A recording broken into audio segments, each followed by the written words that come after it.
Okay. Yeah. And then maybe later, if you don't escape, I want to make like a very quick video where basically I record, hey, what's your experience about this? How did you feel about it? Okay?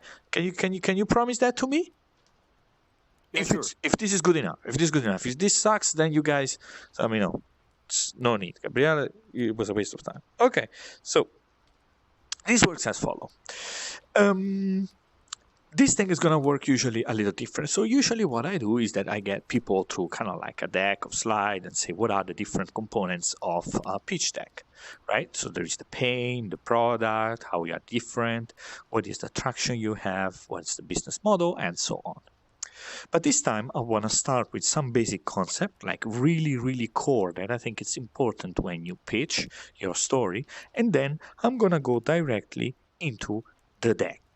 So while we basically are um, looking at this pitch itself, a pitch at AWE indeed about cognitive health app in VR, I'm gonna pause after a bit and ask you questions like, okay, what was the main concept that was touched in these 3 slides first? So we're going to have a conversation and so kind of like pause a bit of the video and then go into the content, pause a bit the video and go to the content. Okay? And we'll see how it goes. I think it's going to be valuable. So first step is the following. So one thing that if I wish you could take from this is the following. So when you're pitching, you're not pitching your product. You're pitching the business opportunity created by your ability to develop and execute solutions to the validated problem you identified. So this is, of course, a very long statement. You, bright side, you already heard it already. But the point is the following: that if an investor believes that there is a business opportunity that you identified, and that you are able to develop a product for it, and that people are willing to buy, are willing to spend money so that you have validated, then a certain investor will be completely crazy to not give you his money. Right? So it's all about 3 things. There has to be a business. You have to be able to fulfill that business, have a solution for it. And then that business, in order to do that, you have to validate it. You have to show that there is an interest. And usually, traction in terms of downloads, in terms of paying customers, are the strongest proof of such business model. So, to do that, basically, the elements of the pitch are the following. There has to be a problem and a market for it. You need to have a product. You need to show that your product is to some extent unique or it has a competitive advantage over others. Traction in terms of validation of the customer. It has to be clear how you make money. So how do you get paid? What kind of investment are you looking at? You and the team. So why you are doing this and why the team is going to be able to deliver on that promise. There has to be a clear call to action that often has to turn into let's meet, let's keep the conversation going, right? Outside this. So it's not, you cannot ask for money after 10, 12 slides. So the call to action has to be something that is tangible and bring you one step forward into a more closer conversation. And then the why not, it's something that I put there just to let everybody think about why, not only why things should succeed, but also why things should fail. Because the moment that you think about what could fail is the moment that you think proactively and try to fix that. So these are the 9 elements of the thing that has to be considered while you build a pitch. So what we're going to do now is that we're going to start looking at the pitch at AWE. Go here.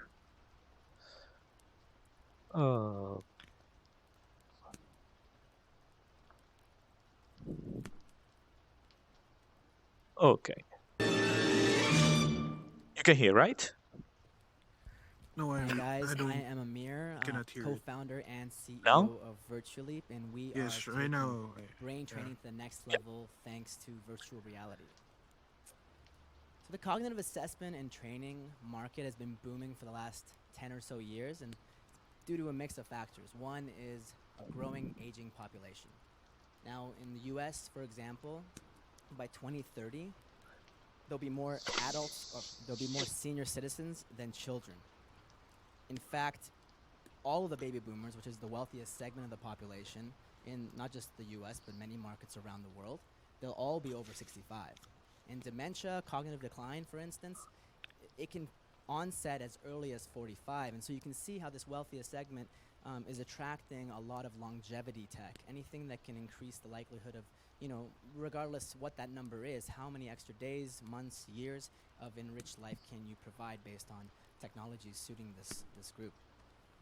And at the same time, I think society in general and the general population have become more and more conscious of the fact that you're not just supposed to work out your body and take care of your physical, state of, the state of physiology and your diet and all these things, but actually cognition and brain fitness is also important as part of your daily routine of hygiene. But the biggest driver has been advancement in technology, no doubt. Apps like Lumosity, which still has about 85 million members, maybe not monthly actives, but a big striking number, they only require you to have your smartphone or your tablet in order to basically train your brain. That has made it wildly popular. Another app in Cambridge just launched in January, and after 3 months had 6 million members. This is a category that is very, very attractive to the general population, not just the aging population. However, the scientific community has never said brain training actually works. There is no conclusive evidence to say that if you play Sudoku enough, you're going to get better at remembering your grocery list or paying your taxes. You might just get better at playing Sudoku. And the scientific community, or specifically the neuroscience community, have said all along that cognition is embodied. In order for cognitive training to work, it is essential, it is critical to involve our autonomic nervous system. We have to bring in our sense of self and proprioception, our vestibular balance system. It all has to be entwined into a cognitive training experience in order for brain training as a type of education or healthcare method to actually work. And that's where VR naturally comes in, and of course AR. So, hey, we got another guest here.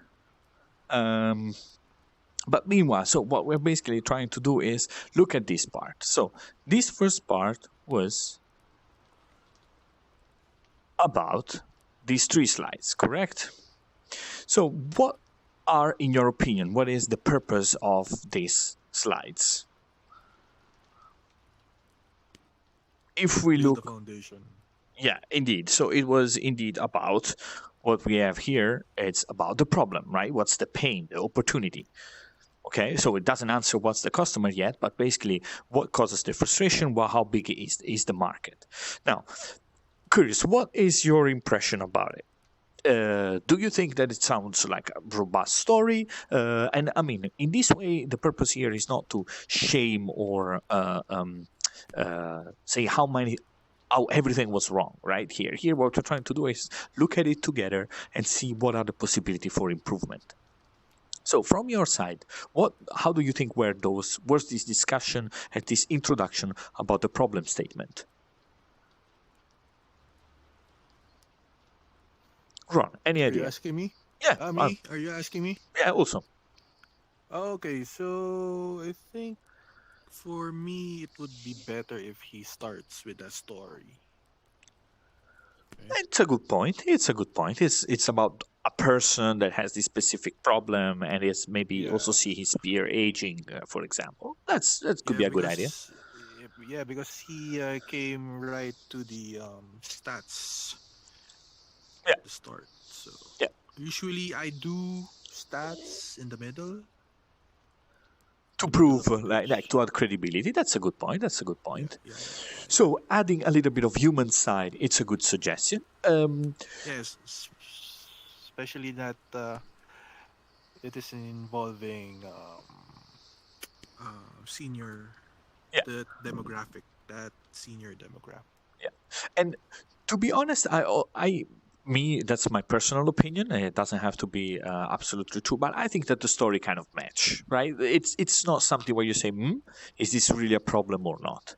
I still feel that it's kind of like, yeah, indeed, people are aging, um, and um, indeed.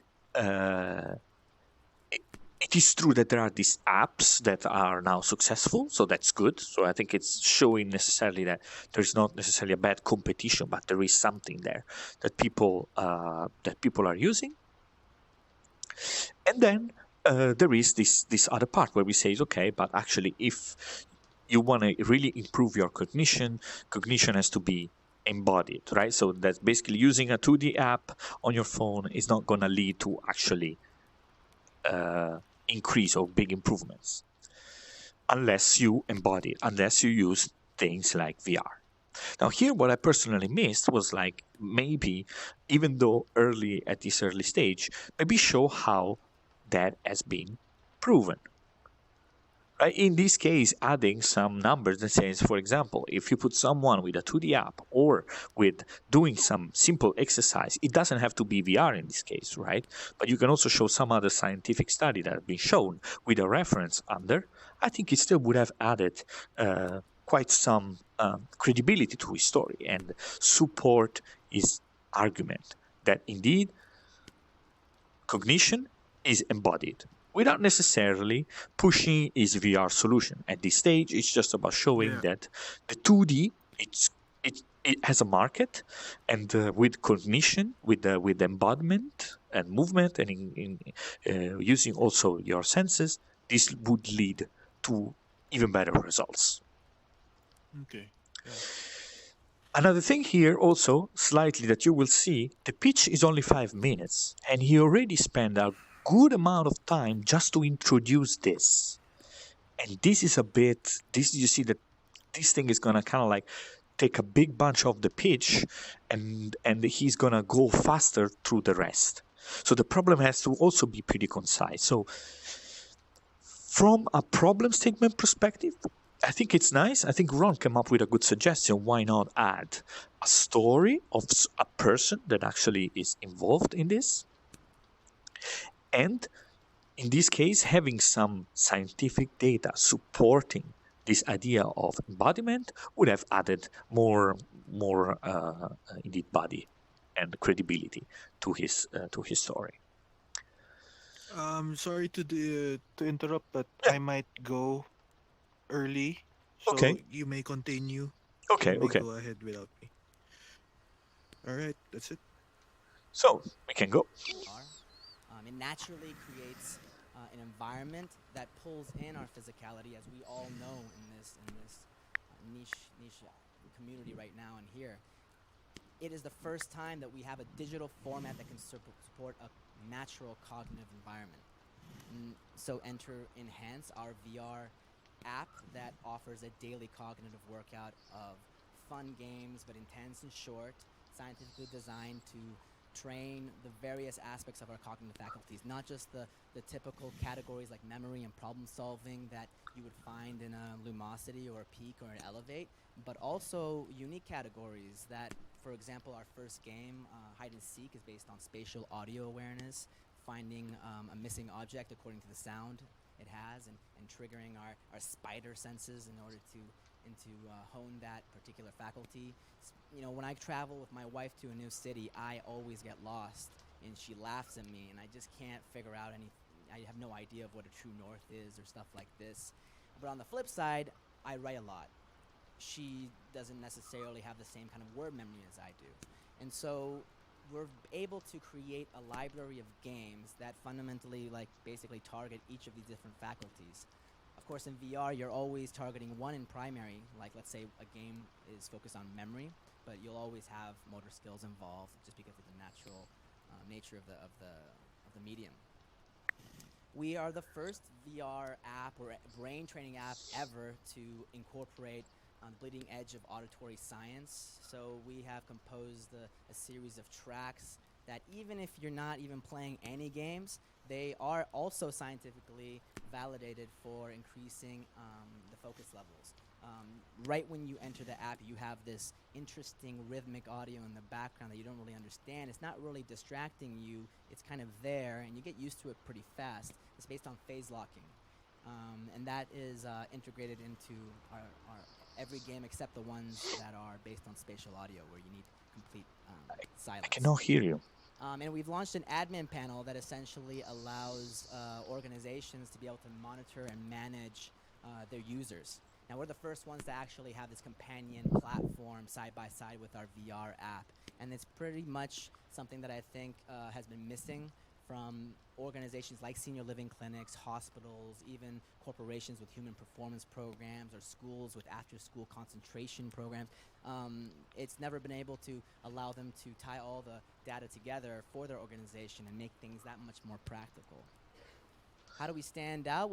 So, here, this whole bunch of slides here, right?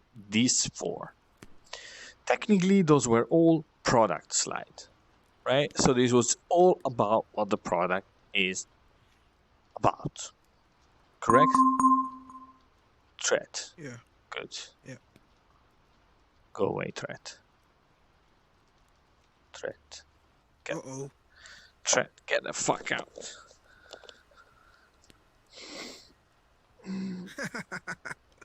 Okay, I don't know what that is. Later, we'll deal with virus later.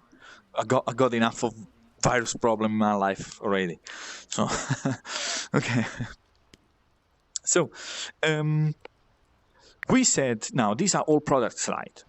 Now, one thing, personally, do you understand how this product works? The only thing. All right, go ahead. I do, but I'm a VR native, so it was I pretty much as soon as you started talking, like I get what you're getting at. Okay.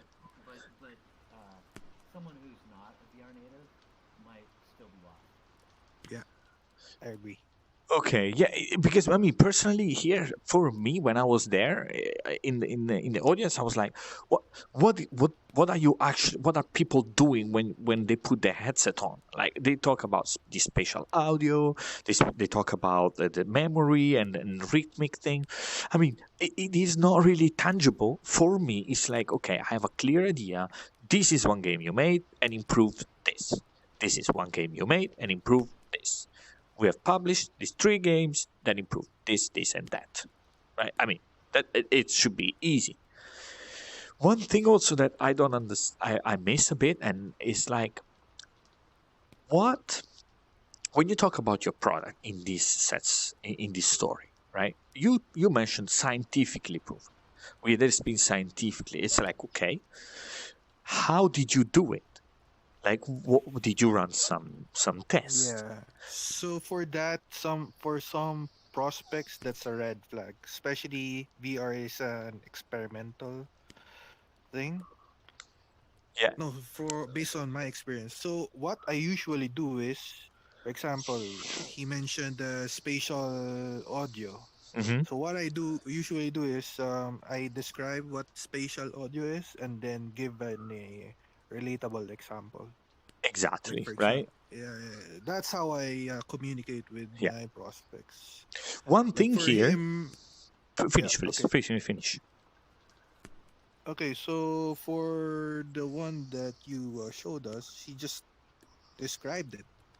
Like for the audience, all right, what is spatial in the first place? Right? Yeah, and So- also another thing that here I think it's also a bit confusing is this panel, right? So far, this seems something that is made for users, right? And then he mentioned about admin panel. Now, this makes things like, okay, so for who exactly is this, right? Because if I'm a user, I don't need an admin panel, right? Yeah. I mean, I'm going to be able to track my own thing. But if it is instead for someone else, then it's like, then I can see progress of people, I can see trends, and that's going to add value to me. But adding this, throwing this in there, I believe that there is a plan in it, behind it. I believe that it's also a valuable plan because I think it could be a very good features. It's just that I don't get how it fits in the story.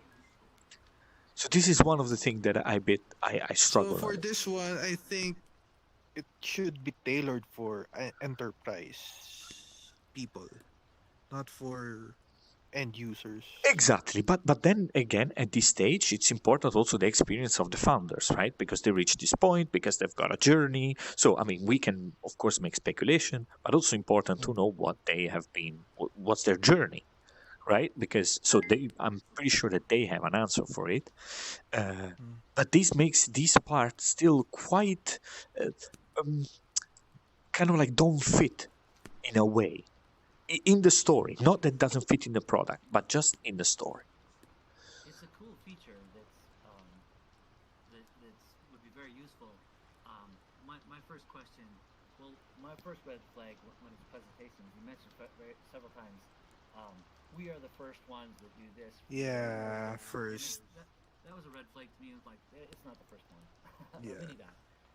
The second panel, um, I think that would help that is to explain, that it's for the administrators of the facility. It's a web panel. They don't have to put a VR headset on. It's something they can aggregate the data, but um, that might be lost on some of the people in the audience. Yeah, and you will see later because now let's go back to the pitch, right? Let's go back.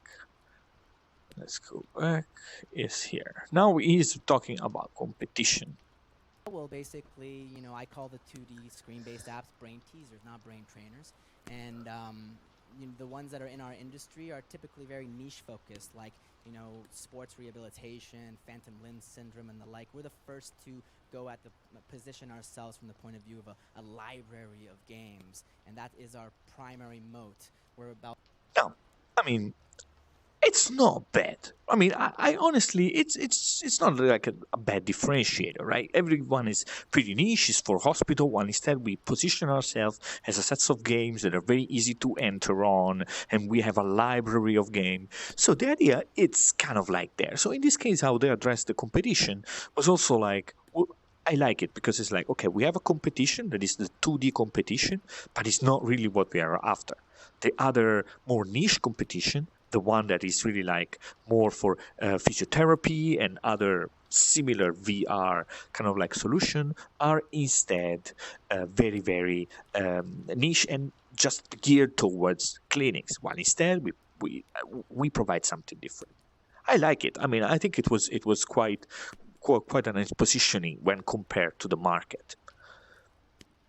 That's the same sort of platform that XR Health is using as a library of VR healthcare apps that, and they seem to be doing pretty well with it.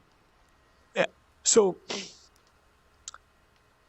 building a library of games from this on. We have about 3 games launched, 2 more about to release. We've released already the admin panel last month. We just launched on SideQuest, the app, earlier this week. We have our first 150 registered users.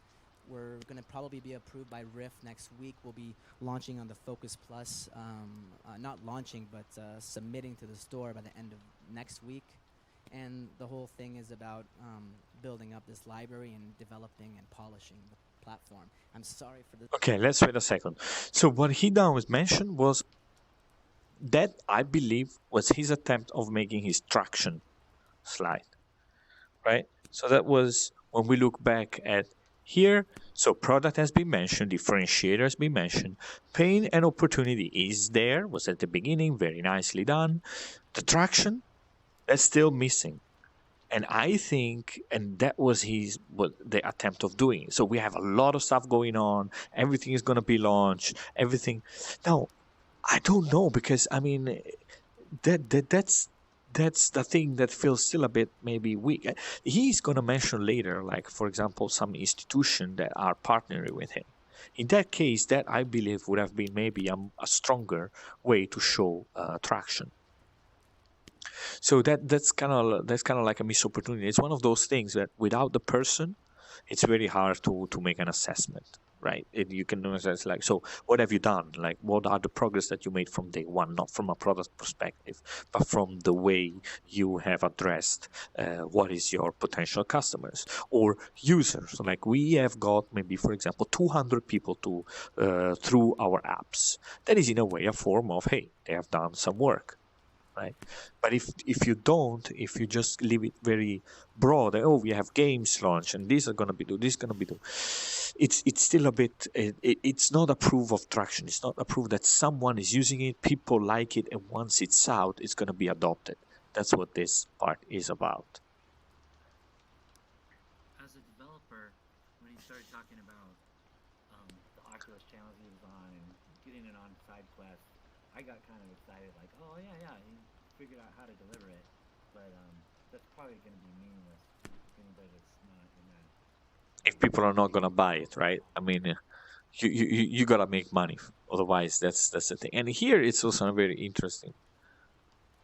Oh, okay, yeah. Launching, but submitting to the store by the end of next week. And the whole thing is about building up this library and developing and polishing the platform. I'm sorry for this slide, but basically our whole revenue model is based on charging organizations for access to the admin panel, not necessarily the B2C app itself that's available to stores. And especially in the first year when we're building those games, it's the kind of app that I just want to distribute and make accessible to everyone. We're currently raising up. So you see, he was looking at the right. He was looking right because he's gone overtime. That's what happened. You see that? So this is one of the things. It is. He got a lot of. He has. I would say a nice flow to how he's talking, because it looks like pretty casual. But on the other hand, that makes him also go, I think, overtime, and that's why now is like going fast to the rest of the deck. Here, actually, oops. So here now he is talking about this, the business model. Now, and Do you think when he said how the money was being used, that 80%, 20%, is that enough info? that is something that has to do with the investment, has not to do with the business model, because the business model is about two things. It's about, I'm going to show you, how do you get paid and how do you scale that? That's it. In this case, right now, the way he said it, it's not clear who is going to pay him and how. In that slide, there are all the information. The investor are going to ask questions later, because you can check also the questions in the afterward, and he has all the answers. But those answers don't come in the pitch. Maybe because he was in a rush, could be, because he overcomplicated that business model thing, because nobody's going to ever understand what's in that table. But I believe he has all the answers regarding this, right? Or at least what are his best guesses. It doesn't have to be something solid, but it's like, look, what we are going to do is start selling it like this. And we believe this is going to work because of this. It's fine. I mean, then it's up to the investor and to you, to the test you've done, to your knowledge, your experience, to show that that's the case. But as it is here in this slide, it's impossible. You can't understand who is here. There is enterprise here. Good. And then is user. Is it? This is something that he probably rushed. He has, again, all the answer, but yeah, didn't manage to come across. As a business model, do you think that's too complex? I mean, at their stage, shouldn't they be focusing on one vertical, on one type of client? Or do you think that's good to have the pitch say, oh, we can have all kinds of clients? No. I wouldn't do that. I would still kind of like go for, okay, we're going for first user testing and then enterprise adoption. I mean, like user, the first wave, and that's what they are doing. They're going to say it also after.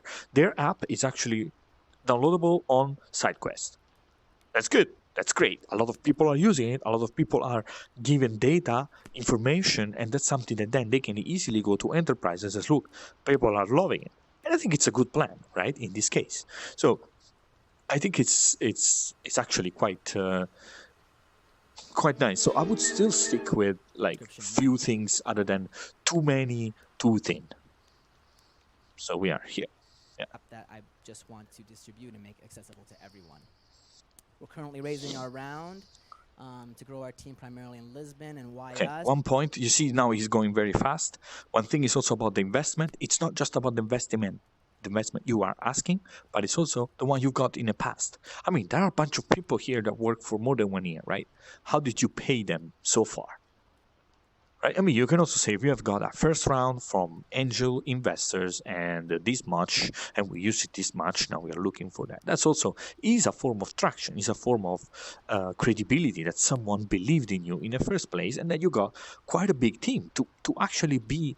I don't know if these are all people that work closely, right? I don't know, but if this is indeed the team, then you must pay them somehow, right? So I think that's also important. That's a pretty big team for what they have so far. Indeed. So again, I cannot we cannot say anything is bad or wrong. Oh yeah, no, certainly those are all advice. We cannot say that, right? We cannot. But I mean, it's just, and this is also something good because something that I think could have been so much better. And it's this part.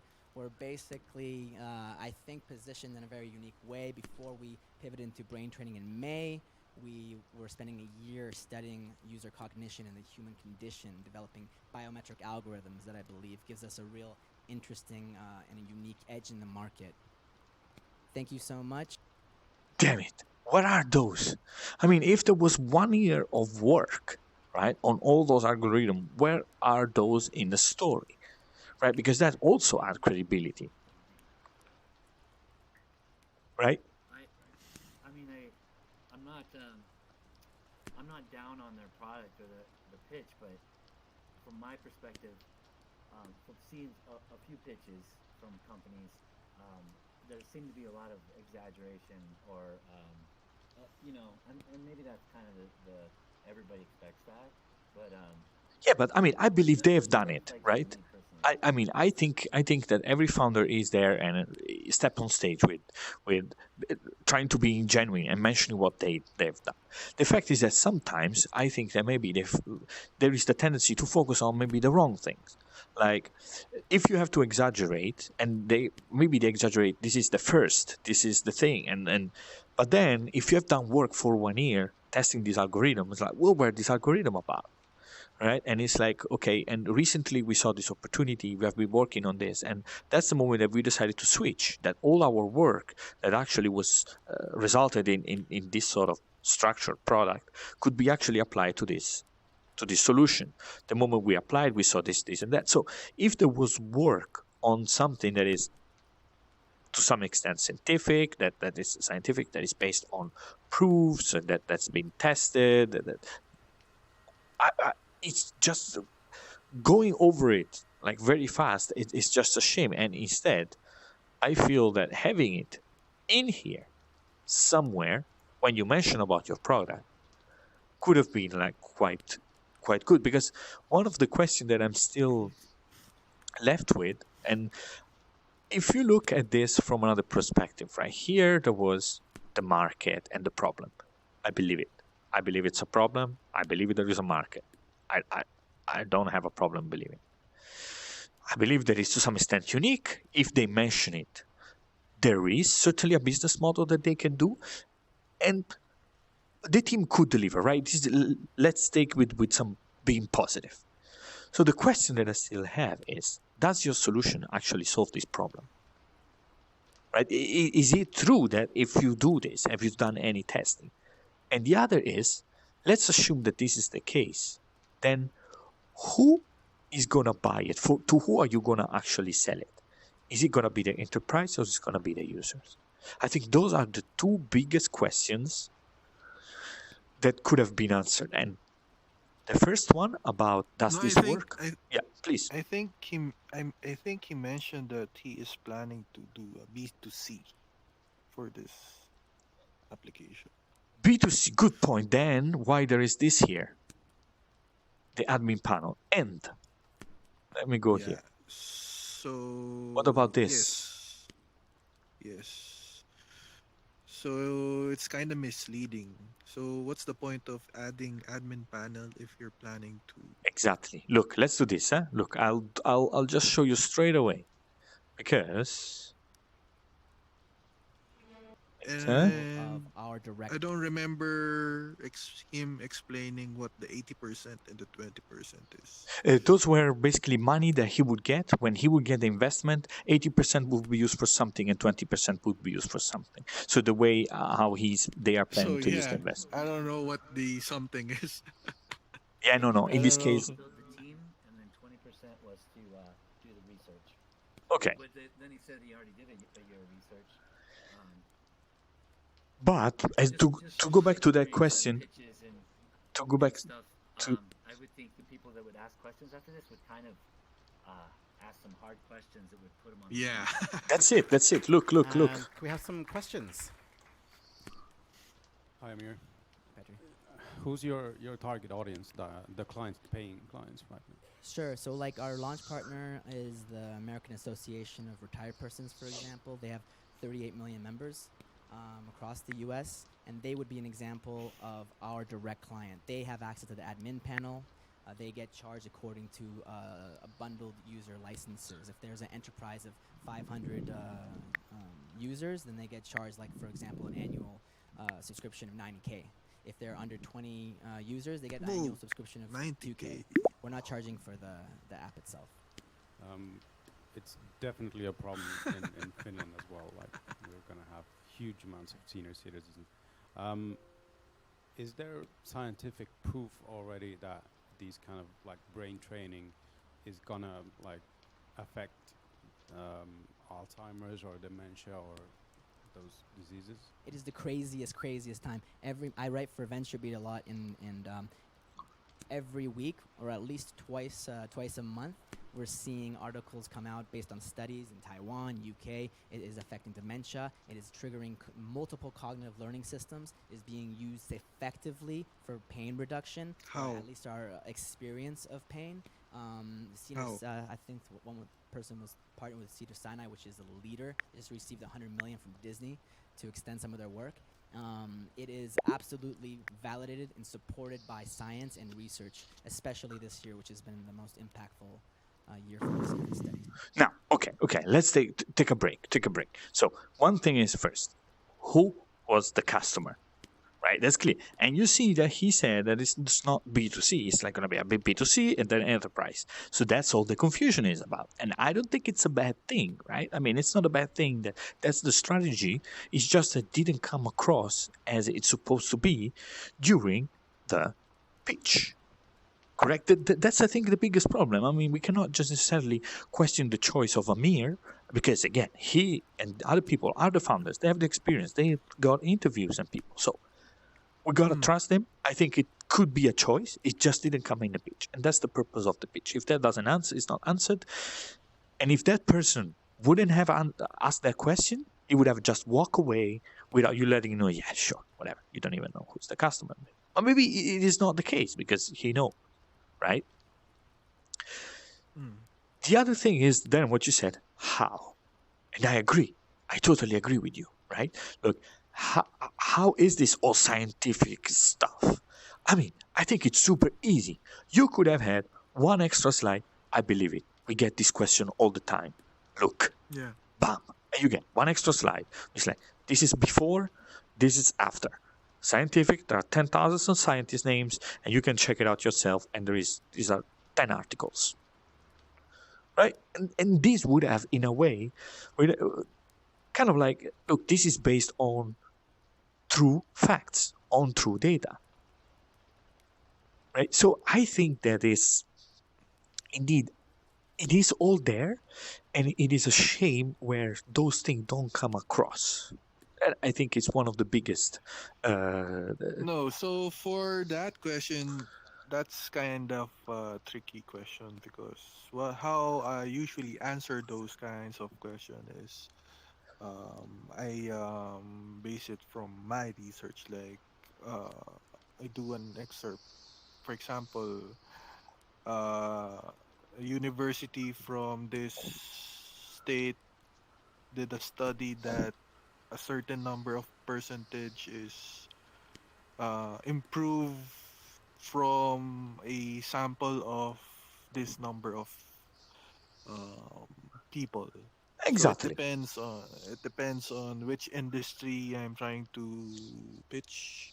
Exactly. But for him, he just mentioned that okay, there's Disney and they're investing this X amount of money. Alzheimer, dementia, and all like Yeah, yeah, yeah. So it's I don't know if he really answered that question. I think I don't think. I think he could have. I think he could have. I Yeah, think if we would have yeah, got 3 articles and look, and by the way, Jay, I mean, yeah. we have been doing this for 1.5 years, so we got a pile of articles. Maybe later I can just have a quick chat with you, and I can show you some numbers, Yes, that would be another right? option, And it's like another then you approach. get actually what you want, and is talk with investors, get the chance to connect afterward. Because Yeah, if you get that and you say, hey, don't worry, of course, understand. I prepare something because we get a question that we get very often. Maybe yeah. we can talk later. That's Can, I think that do would you be know a if pretty. they got oh, I'm sorry. Go ahead. No. I was done. Um, do you know if they got any investment based on this pitch? In this one, I'm not sure, but what I can do about future, I think it's a very good thing. I think it connects very easily with something they have done here, because they were actually at the Web Summit, and Amir pitched again. Now remember, in the previous pitch, it was overtime, right? And there was another thing that was also a bit dodgy. Was about it was not exactly clear what his product was about, right? Now he get another opportunity to pitch in a place where it's much more strict. You got those 3 minutes, so shorter pitch, and you gotta make it count. So let's very briefly check it out and see how that changed in a matter of few months. All right, our next company is called Virtualeap, which is a VR brain training app offering a daily cognitive workout of short, intense, and fun games scientifically designed to help increase attention and concentration levels. Wow, I need this one. Speaking today is a co-founder and CEO, Amir Bozorgzadeh.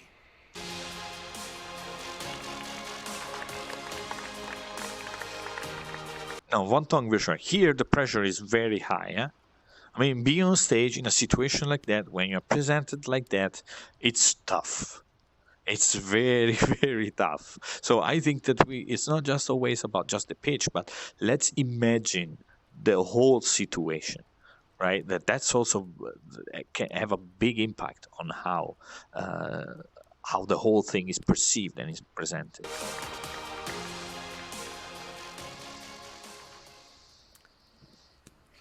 Every 3 seconds, someone in the world is diagnosed with Alzheimer's disease.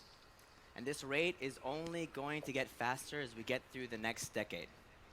In fact, by 2030, the elderly will outnumber children for the first time in history in markets like the US.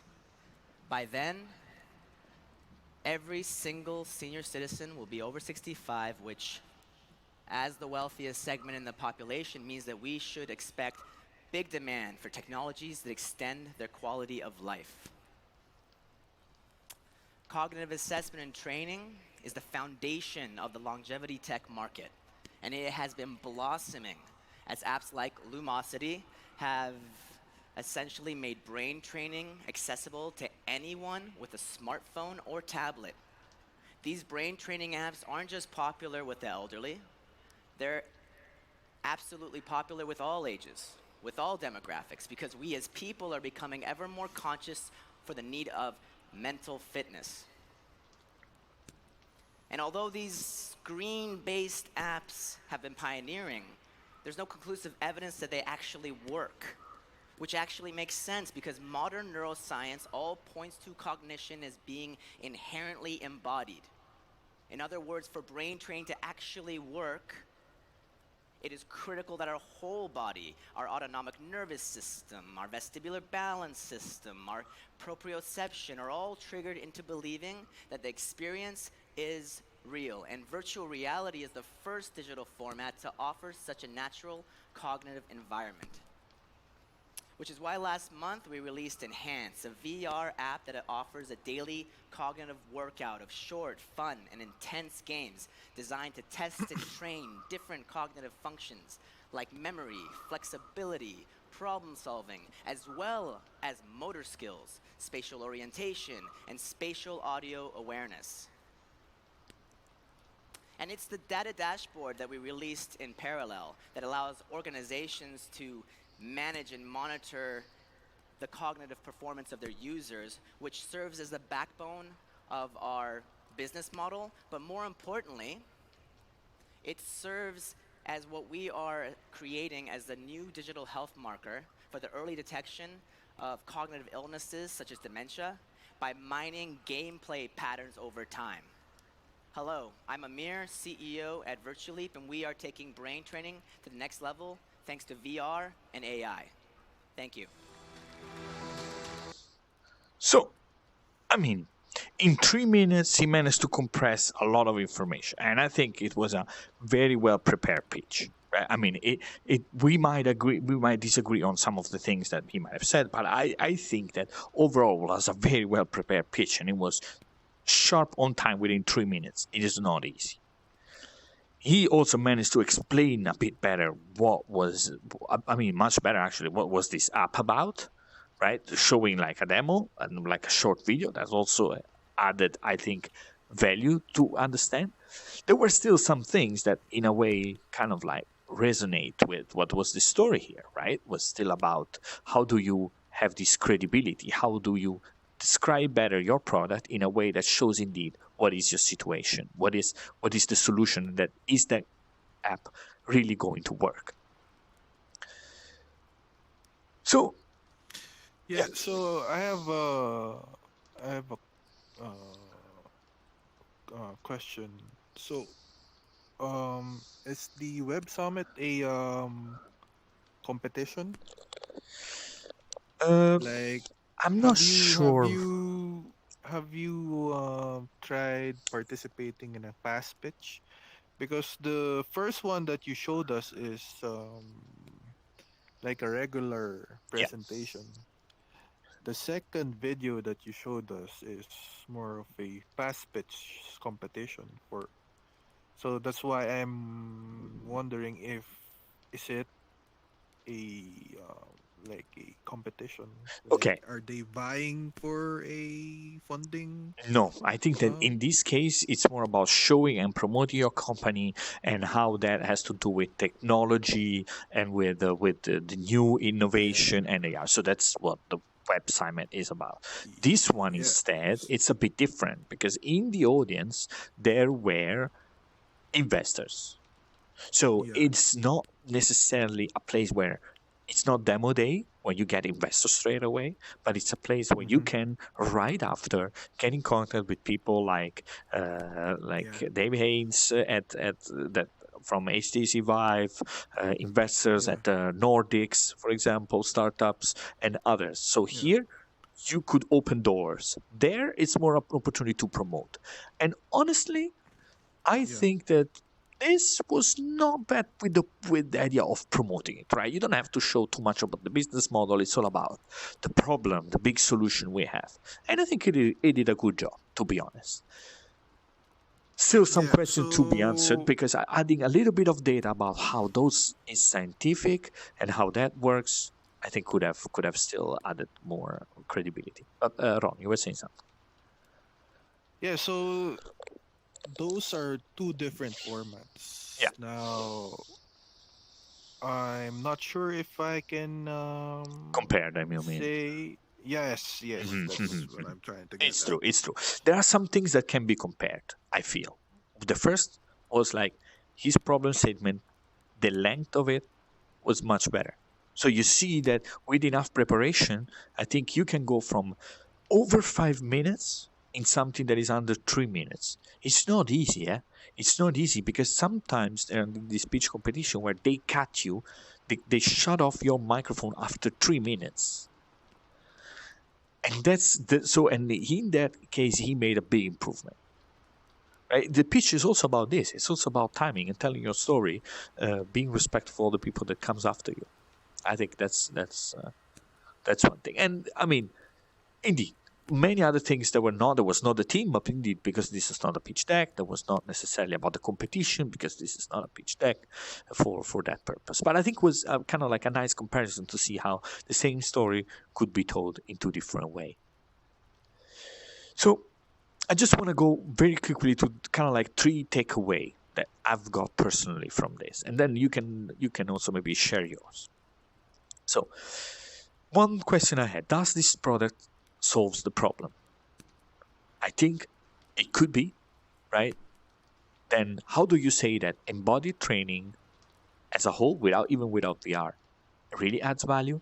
And how can you say that your training and your capability actually contribute to that? So how do you make this statement that your product solves the problem that you mentioned credible? How do you make it real so that people cannot object it? If I can show you that my solution is actually going to solve this problem, then we already moved many steps forward. To do that, adding some scientific data and what was the scientific base of the work you have done on your training could have really improved that. Can you make money with it? Well, the first thing is that you have to be very clear about your customers, right? So showing how your business model work, it's would have clarified a lot and would have left less questions to answer. And last was traction, right? Traction. If he said he has collaboration in the question, also after he said I have partners, I have collaborations. What are those about? How many users have you got through this? Right? Those are all forms that in an early stage startup could prove as traction when you don't have an early customer yet. So these, I feel, are the 3 takeaways. So does this product solve the problem? So credibility of your solution. How is your business model? Who is your customer? And then what form of traction do you have? And could, in this case, collaboration, partnership, pilots could be something to add to that. Was there something else that you say, yeah, I think there's also something that could add value or that could have, I think maybe the team. But if I have to prioritize, I would say these 3. The team, then also maybe close 4th, personally. But again, this was over time, so that's why I probably speed up through it. How long after the first pitch was this second pitch? I think a few months, like 4 months or something. One was in October, I think, or less. Less than 4 months. Fit it in the time frame, but I'm curious if they closed any of those deals with those enterprise clients. Good point. I think that actually invite everybody, and you as well, maybe on their website. I mean, I think you can certainly find them, and technically you can also contact them. Here is his email. Amir is. Yeah, that's very cool. I love how the VR space is so on site. Wait, Question. Oops. Quest. Here we go. Yeah, that's cool. I love how the VR space is so small still. Yeah, and you will be surprised of how much information you get from looking at pitches from other people. And that's why channel like the one of AWE and other, if you write about pitch VR, pitch AR, pitch XR, you find loads, tons of this. And that's why I think it has a lot of value. I really appreciate that. This is a great idea. I need to dig in. I almost feel, from from the few years I've been at it, that I've pitched venture capitalists a couple times, but none of them have been successful for a VR learning management system.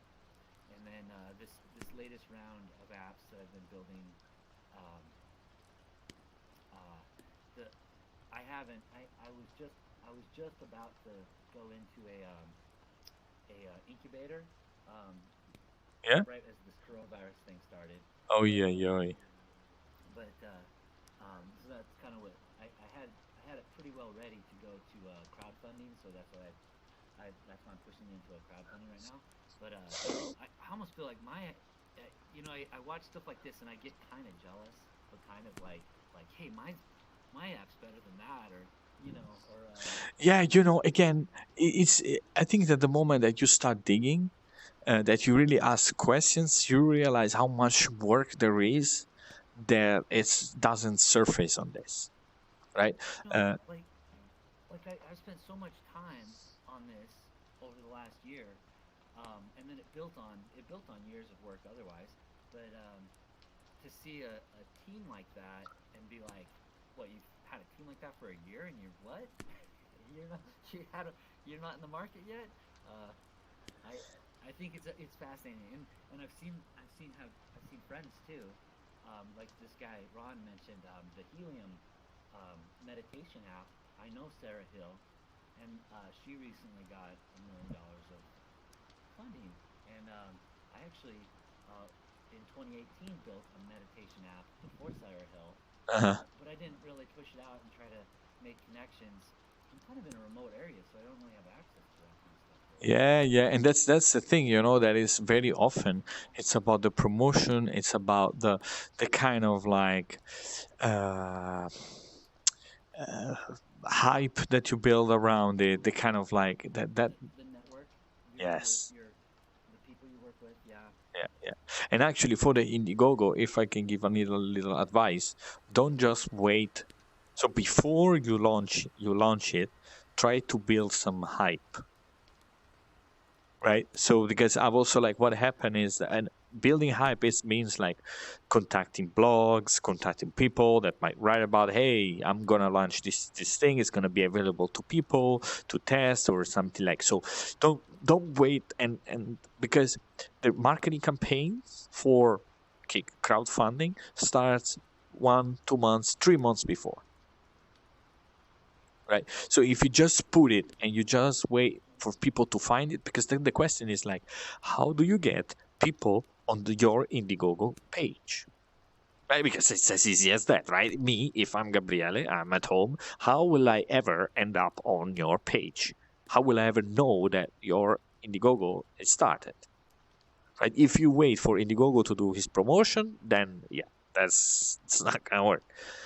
But if you instead says, okay, who might be interested in this, right? Is that my bounce? Can I maybe interview? Can I maybe be interviewed? And can I maybe go to an event where I can showcase it for free? Right? And you make videos, and then you say, oh, by the way, yeah, give me your email. Yeah, that's it. You're there at the event. It says, hey, why don't you give me your email? I can send it to you when we launch the campaign. Maybe you can try. Oh, yeah, sure. And you get the email, so that you can start building a list.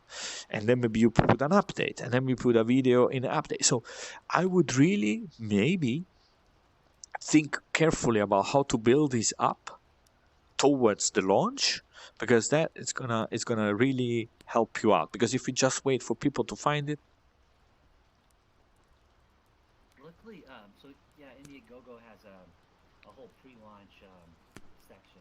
yeah, You build the pre-launch pitch. It's like a whole other page. sure.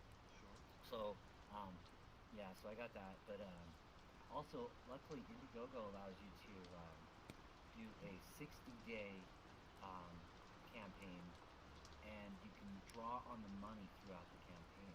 So you don't have to meet the goal before you can start drawing on the money. You have to keep like 10% into the Uh-huh. account. Yeah, but again, when you